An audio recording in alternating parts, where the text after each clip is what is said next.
యోవేలు 1-3 అధ్యాయాలు. అధ్యాయం 1. పెతూయేలు కుమారుడైన యోవేలునకు ప్రత్యక్షమైన యెహోవా వాక్కు. రెండు పెద్దలారా, ఆలకించుడి. దేశపు కాపురస్తులారా, మీరందరూ చెవియొగ్గి వినుడి. ఇలాటి సంగతి మీ దినములలో గాని మీ పితరుల దినములలో గాని జరిగినదా? 3. ఈ సంగతి మీ బిడ్డలకు తెలియజేయుడి. వారు తమ బిడ్డలకును, ఆ బిడ్డలు రాబోవు తరము వారిని తెలియజేయుదురు. 4. గొంగళి పురుగులు విడిచిన దానిని మిడుతలు తినివేసియున్నవి, మిడుతలు విడిచిన దానిని పసరుపురుగులు తినివేసియున్నవి. పసరుపురుగులు విడిచిన దానిని చీడపురుగులు తినివేసియున్నవి. 5. మత్తులారా, మేలుకొని కన్నీరు విడువుడి. ద్రాక్షారసపానము చేయువారలారా, రోదనము చేయుడి. క్రొత్త ద్రాక్షారసము మీ నోటికి రాకుండా నాశమాయెను. 6. లెక్కలేని బలమైన జనాంగము నా దేశము మీదికి వచ్చియున్నది. వాటి పళ్ళు సింహపు కోరల వంటివి, వాటి కాటు ఆడుసింహపు కాటు వంటిది. 7. అవి నా ద్రాక్ష చెట్లను పాడుచేసియున్నవి, నా అంజూరపు చెట్లను తుత్తునియలుగా కొరికియున్నవి. బెరడు ఒలిచి వాటిని పారవేయగా చెట్ల కొమ్మలు తెలుపాయెను. 8. పెనిమిటి పోయిన యౌవనురాలు గోనెపట్ట కట్టుకొని అంగలార్చునట్లు నీవు అంగలార్చుము. 9. నైవేద్యమును పానార్పణమును యెహోవా మందిరములోనికి రాకుండా నిలిచిపోయెను. యెహోవాకు పరిచర్య చేయు యాజకులు అంగలార్చుచున్నారు. 10. పొలము పాడైపోయెను, భూమి అంగలార్చుచున్నది. ధాన్యము నశించెను, క్రొత్త ద్రాక్షారసము లేకపోయెను, తైలవృక్షములు వాడిపోయెను. 11. భూమిమీది పైరు చెడిపోయెను, గోదుమ కర్రలను యవల కర్రలను చూచి సేద్య గాండ్లారా, సిగ్గునొందుడి. 12. ద్రాక్షతోట కాపరులారా, రోదనము చేయుడి. ద్రాక్ష చెట్లు చెడిపోయెను, అంజూరపు చెట్లు వాడిపోయెను, దానిమ్మ చెట్లును, ఈత చెట్లును, జల్దరు చెట్లును, తోట చెట్లన్నీయు వాడిపోయినవి. 13. నరులకు సంతోషమేమియూ లేకపోయెను.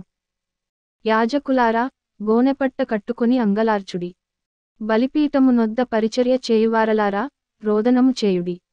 నా దేవుని పరిచారకులారా, గోనెపట్ట వేసికొని రాత్రి అంతయు గడపుడి. నైవేద్యమును పానార్పణమును మీ దేవుని మందిరమునకు రాకుండా నిలిచిపోయెను.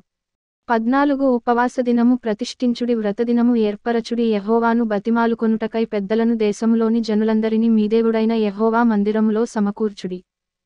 15. ఆహా, యెహోవా దినము వచ్చెనే, అది ఎంత భయంకరమైన దినము! అది ప్రళయము వలెనే సర్వశక్తుని యొద్ద నుండి వచ్చును.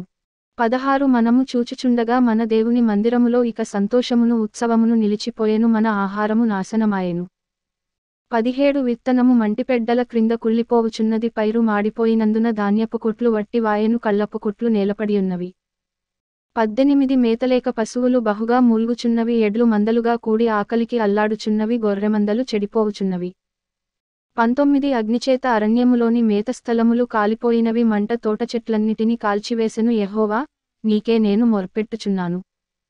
20. నదులు ఎండిపోవుటయు, అగ్నిచేత మేతస్థలములు కాలిపోవుటయు చూచి పశువులును నీకు మొర్పెట్టుచున్నవి. అధ్యాయం 2. 1. సీయోను కొండమీద బాకా ఊదుడి, నా పరిశుద్ధ పర్వతము మీద హెచ్చరిక నాదము చేయుడి. యెహోవా దినము వచ్చుచున్నదనియు అది సమీపమాయెననియు దేశనివాసులందరూ వణకుదురుగాక. 2. ఆ దినము అంధకారమయముగా ఉండును, మహాంధకారము కమ్మును, మేఘములును గాఢాంధకారమును. ఆ దినమున కమ్మును పర్వతముల మీద ఉదయకాంతి కనబడునట్లు అవి కనబడుచున్నవి. అవి బలమైన యొక్క గొప్ప సమూహము, ఇంతకుముందు అట్టివి పుట్టలేదు, ఇక మీదట తరతరములకు అట్టివి పుట్టవు. 3. వాటి ముందర అగ్ని మండుచున్నది, వాటి వెనుక మంట కాల్చుచున్నది. అవి రాకమునుపు భూమి ఏదెనువనము వలె ఉండెను, అవి వచ్చిపోయిన తరువాత తప్పించుకొనినదేదియు విడువబడక భూమి ఎడారివలె పాడాయెను. 4. వాటి రూపములు గుర్రముల రూపముల వంటివి, రౌతుల వలె అవి పరుగెత్తి వచ్చును. 5. రథములు ధ్వని చేయునట్లు, కొయ్యకాలు అగ్నిలో కాలుచు ధ్వని చేయునట్లు, యుద్ధమునకు సిద్ధమైన శూరులు ధ్వని చేయునట్లు అవి పర్వత శిఖరముల మీద గంతులు వేయుచున్నవి. 6. వాటిని చూచి జనములు వేదన నొందును, అందరి ముఖములు తెల్లబారును. 7. బలాఢ్యులు పరుగెత్తునట్లు అవి పరుగెత్తుచున్నవి, శూరులు ప్రాకారములను ఎక్కునట్లు అవి గోడలు దాటుచున్నవి, ఇటు అటు తిరుగకుండా అవన్నీయు చక్కగా పోవుచున్నవి. 8. ఒకదానిమీద ఒకటి త్రొక్కులాడక అవన్నీయు చక్కగా పోవుచున్నవి, ఆయుధముల మీద పడినను త్రోవ విడువవు. 9. పట్టణములో నకముకాల పరుగెత్తుచున్నవి, గోడల మీద ఎక్కి ఇండ్లలోనికి చొరబడుచున్నవి. దొంగలు వచ్చినట్లు కిటికీలలోగుండా జొరబడుచున్నవి. 10. వాటి భయముచేత భూమి కంపించుచున్నది, ఆకాశము తత్తరించుచున్నది, సూర్యచంద్రులకు తేజోహీనత కలుగుచున్నది, నక్షత్రములకు కాంతి తప్పుచున్నది. 11. యెహోవా తన సైన్యమును నడిపించుచు ఉరుమువలె గర్జించుచున్నాడు, ఆయన దండు బహు గొప్పదయ్యున్నది, ఆయన ఆజ్ఞను నెరవేర్చున్నది బలముగలది. యెహోవా దినము బహు భయంకరము, దానికి తాళగలవాడెవడు? 12. ఇప్పుడైనను మీరు ఉపవాసముండి కన్నీరు విడుచుచు దుఃఖించుచు మనఃపూర్వకముగా తిరిగి నా యొద్దకు రండి. ఇదే యెహోవా వాక్కు. 13 మీటర్లు. దేవుడైన యెహోవా కరుణావాత్సల్యములు గల వాడును, శాంతమూర్తియు అత్యంత కృపగలవాడునయ్యుండి, తాను చేయనుద్దేశించిన కీడును చేయక పశ్చాత్తాపపడును గనుక మీ వస్త్రములను కాక మీ హృదయములను చింపుకుని ఆయన తట్టు తిరుగుడి. 14 ఒకవేళ ఆయన మనస్సు త్రిప్పుకుని పశ్చాత్తాపపడి మీ దేవుడైన యెహోవాకు తగిన నైవేద్యమును పానార్పణమును మీకు దీవెనగా అనుగ్రహించును. అనుగ్రహింపడని ఎవడు చెప్పగలడు? 15 సీయోనులో బాకా ఊదుడి, ఉపవాసదినము ప్రతి అష్టించుడి, వ్రతదినము నియమించి ప్రకటన చేయుడి. 16 జనులను సమకూర్చుడి, సమాజకూటము ప్రతిష్ఠించుడి, పెద్దలను పిలువనంపించుడి, చిన్నవారిని స్తన్యపానము చేయు బిడ్డలను తోడుకొని రండి. పెండ్లికుమారుడు అంతఃపురములో నుండియు పెండ్లికుమార్తె గదిలో నుండియు రావలయును. 17 యెహోవాకు పరిచర్య చేయు యాజకులు మంటపమునకును బలిపీఠమునకును మధ్య నిలువబడి కన్నీరు విడుచుచు, యెహోవా, నీ జనుల ఎడల జాలిచేసికొని, అన్యజనులు వారిమీద ప్రభుత్వము చేయునట్లు వారిని అవమానమున కప్పగింపకుము. లేని ఎడల అన్యజనులు, వారి దేవుడు ఏమాయనందురు గదా అని వేడుకొనవలెను. 18 అప్పుడు యెహోవా తన దేశమును బట్టి రోషము పూని తన జనుల ఎడల జాలిచేసికొనెను. 19 మరియు యెహోవా తన జనులకు ఉత్తరమిచ్చి చెప్పినదేమనగా, ఇకను అన్యజనులలో మిమ్మును అవమానాస్పదముగా చేయక, మీరు తృప్తినొందునంతగా నేను ధాన్యమును క్రొత్త ద్రాక్షారసమును తైలమును మీకు పంపించెదను. 20 మరియు ఉత్తర దిక్కు నుండి వచ్చువాటిని మీకు దూరముగా పారదోలి, ఎండిపోయిన నిష్ఫల భూమిలోనికి వాటిని తోలివేతును. అవి గొప్ప కార్యములు చేసెను గనుక వాటి ముందటి భాగమును తూర్పు సముద్రములోకిని, వెనుకటి భాగమును పడమటి సముద్రములోకిని పడగొట్టుదును. అక్కడ వాటి దుర్గంధము లేచును, అవి కుళ్ళు వాసన కొట్టును. 21 దేశమా, భయపడక సంతోషించి గంతులు వేయుము, యెహోవా గొప్ప కార్యములు చేసెను. 22 పశువులారా, భయపడకుడి, గడ్డిబీళ్లలో పచ్చిక మొలుచును, చెట్లు ఫలించును, అంజూరపు చెట్లును, ద్రాక్ష చెట్లు సమృద్ధిగా ఫలించును. 23 సీయోను జనులారా, ఉత్సహించి మీ దేవుడైన యెహోవాయందు సంతోషించుడి. తన నీతిని బట్టి ఆయన తొలకరి వర్షమును మీకనుగ్రహించును. వాన కురిపించి పూర్వమందువలె తొలకరి వర్షమును కడవరి వర్షమును మీకనుగ్రహించును. 24 కొట్లు ధాన్యముతో నిండును, కొత్త ద్రాక్షారసమును క్రొత్త తైలమును గానుగలకు పైగా పొర్లి పారును. 25 మీరు కడుపార తిని తృప్తి పొంది మీ కొరకు వింత కార్యములను జరిగించిన మీ దేవుడైన యెహోవా నామమును స్తుతించునట్లు నేను పంపిన మిడుతలును గొంగళి పురుగులును పసరు పురుగులును చీడపురుగులును అను నా మహా సైన్యము తినివేసిన సంవత్సరముల పంటను మీకు మరల నిత్తును. 26 నా జనులు ఇక నెన్నటికిని సిగ్గునొందరు. 27 అప్పుడు ఇశ్రాయేలీయుల మధ్య నున్నవాడను నేనే యనియు, నేనే మీ దేవుడనైన యెహోవాననియు, నేను తప్ప వేరు దేవుడొకడును లేడనియు మీరు తెలిసికొందురు. నా జనులు ఇక నెన్నడును సిగ్గునొందకయుందురు. 28 తరువాత నేను సర్వజనుల మీద నా ఆత్మను కుమ్మరింతును. మీ కుమారులను మీ కుమార్తెలును ప్రవచనములు చెప్పుదురు. మీ ముసలివారు కలలు కందురు. మీ యౌవనులు దర్శనములు చూతురు. 29 ఆ దినములలో నేను పనివారి మీదను పనికత్తెల మీదను నా ఆత్మను కుమ్మరింతును. 30 మరియు ఆకాశమందును భూమియందును మహత్కార్యములను, అనగా రక్తమును అగ్నిని ధూమ స్తంభములను కనుపరచెదను. 31 యెహోవా యొక్క భయంకరమైన ఆ మహాదినము రాకముందు సూర్యుడు తేజోహీనుడగును, చంద్రుడు రక్తవర్ణమగును. 32 యెహోవా సెలవిచ్చినట్లు సీయోను కొండమీదను యెరూషలేములోను తప్పించుకొనినవారుందురు, శేషించిన వారిలో యెహోవా పిలుచువారు కనబడుదురు. ఆ దినమున యెహోవా నామమును బట్టి ఆయనకు ప్రార్థన చేయు వారందరును రక్షింపబడుదురు. అధ్యాయం 3.